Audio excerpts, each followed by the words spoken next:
بسم الله الرحمن الرحيم بل متعنا هؤلاء وآباءهم حتى طال عليهم العمر أفلا يرون أنا نأتي الأرض ننقصها من أطرافها أفهم الغالبون. പരമകാരുണികനും കരുണാവാരിധിയുമായ അള്ളാഹുവിൻ്റെ നാമത്തിൽ. നാം അവർക്കും അവരുടെ പിതാക്കൾക്കും ജീവിതസുഖം നൽകിക്കൊണ്ടിരുന്നു. അങ്ങനെ അവരുടെ കാലം ഏറെ നീണ്ടുപോയി. നാം ഈ ഭൂമിയെ അതിൻ്റെ ചുറ്റുനിന്നും ചുരുക്കിക്കൊണ്ടുവരുന്നത് ഇക്കൂട്ടർ കാണുന്നില്ലേ?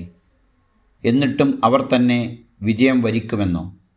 സൂറത്തുൽ അംബിയ ആയത്ത് നമ്പർ 44.